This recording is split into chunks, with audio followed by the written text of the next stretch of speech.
Death Stranding 2 is a mistake. Just like Death Stranding 1, just like making Metal Gear Solid a PlayStation exclusive, Kojima's entire career has been a mistake. Okay? Associating with Jeff Keighley and abandoning Konami to go frolic in the Sony exclusive world, circle has just completely blown up in his face. Okay, he has produced nothing of value in a decade, and now his big project is Amazon Delivery Dude 2.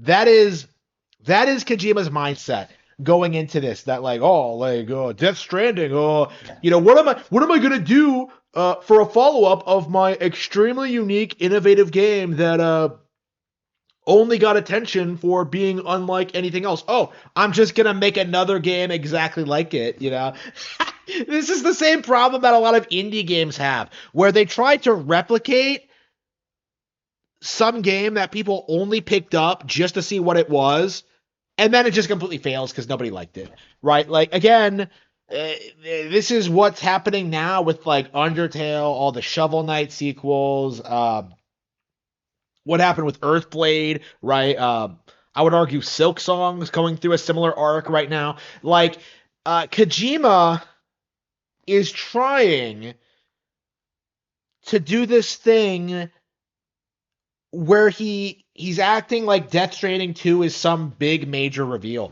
I can't believe that a Hideo Kojima game has gotten a new trailer, and we know it exists, we know it's coming out, and yet nobody cares about it at all. Not only do I not care about it, like, I'm going back and playing Metal Gear Solid 3 and kind of thinking to myself that, like, wow, this game is not that great. And then I go back to like playing other games, Like, again, Kojima's at that point in the career where, people like me, people who used to consider MGS3 like, some of the best game ever made, right, are kind of like looking back on his career and are just like, it was entirely carried by the cinematics and the higher quality voice acting for the time. And like in a lot of ways, it still is higher quality than what we get today because the voice actors aren't cringy. They actually have cool cinematography. Kojima actually, for all of his faults, is more competent of a director than someone like Neil Druckmann, right? Like, again, there's plenty of things to like about MGS3 and like the MGS series as a whole, but like, are we really going to like continue this farce of acting like these specific games are like these huge industry defining all-time classics? Because they're not. Going back and playing MGS 1 and 2 again, you do see all of their problems. You do see how a lot of other games with similar styles and mechanics like have aged way better. You do see how looking at like the whole Metal Gear Solid like saga, how just like how little any of it makes sense and how like nothing really got resolved and it just came to this really unsatisfying conclusion. This is stuff we've been talking about for a long time, ever since MGS4 came out. But at the time, people were like willing to like love the series for what it was and praise Kojima and hype him up to be like, this legendary game dev. But like, those days are over. And they've been over for a long time. I would argue even before Metal Gear Solid 5 came out, people were noticing that like Konami's output was just going downhill. They shuttered Team Silent. They stopped producing everything but Metal Gear, and now they don't even do that anymore. Their big release this year, like all they're doing is just re-releasing old stuff. And yeah, there is this like feeling in the community that like what they're doing is building up to like a grand comeback to making real video games, hopefully exclusively on Nintendo consoles. But like, we can't let ourselves forget like who put them there. The former vice president of Konami, Hideo Kojima, right? it was Kojima's decision to do everything. Kojima was heavily involved in everything Konami was doing from 2008 to 2015. And after he left the company, we can see just where things stand now. Konami is clearly on the up and up. They're clearly making all the right decisions. They're clearly bringing all these franchises back. They re-released Castlevania, Contra, Metal Gear. They released a Suikoden collection and have confirmed that they are producing new products in the series, right?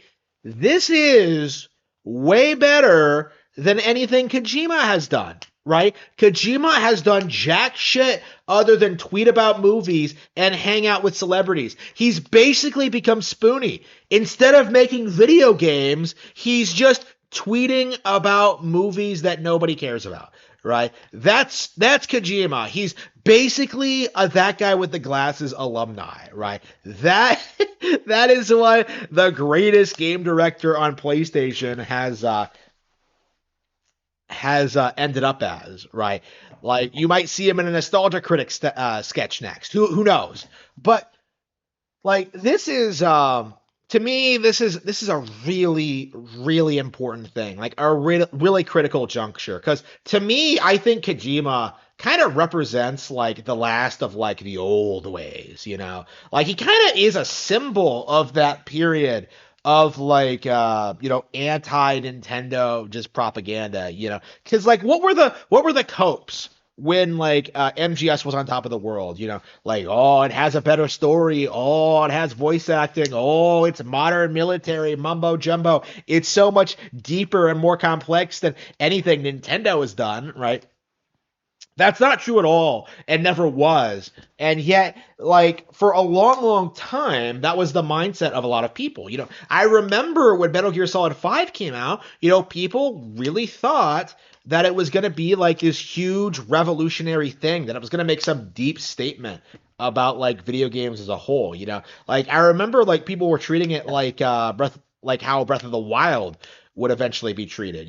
This idea that it would like revolutionize open world games, and what do you get? You just get like Venom Snake running around an open field in Afghanistan. It's like everything wrong with open world games kind of peaked with like MGS5, about how like the enemy AI is a joke, and how like the game gives you way too many mechanics that aren't all that well balanced, right? Like MGS5 is an unfinished product, and yet like nobody really acknowledged that at the time, even though this was clearly the end of Kojima's run on the MGS series. The big final twist of MGS The Phantom Pain was explaining how Big Boss survived the events of Metal Gear 1 to return as the final boss of Metal Gear 2, right? Like, it's just something that nobody cared about. It's like, it was so laughably dumb and so esoteric that I can't imagine that, like, any fan was all that invested. Like, honestly, like, I can't imagine most solid fans are fans of, like, the MSX games, right? It's some super... To me, like, Kojima is a fraud that was propped up by game journals, right? Kojima paved the way for the modern movie game and created the environment in which people like David Cage or Neil Druckmann can do their thing. Like, ooh, yeah, the story is what makes this game so special. He is the reason that mindset exists and why it wasn't mocked right from the onset, right? So Kojima, I think, and this really needs to be talked about more, has done far more damage to the industry than he ever contributed. He was a major factor in why the PlayStation was so relevant for a brief period of time in the 90s. He was a big player in like, creating the only video game IP that matched Nintendo's relevancy all throughout the 2000s.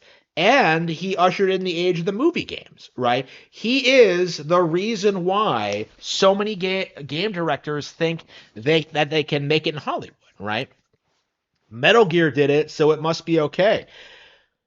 Uh, it And of course, he's like, because of his frequent appearances at the Game Awards, he has helped legitimize Jeff Keighley among an entirely, like, an easily manipulated, gullible audience, right? Like, oh, Kojima's there, so Jeff Keighley must be legit, you know? And it does need to be said more just how erroneous of a mindset that is. Like, it needs to be explained to these people that Kojima is a complete and total fraud and will never, ever again make anything half as relevant as Metal Gear, his iconic stealth Nintendo franchise.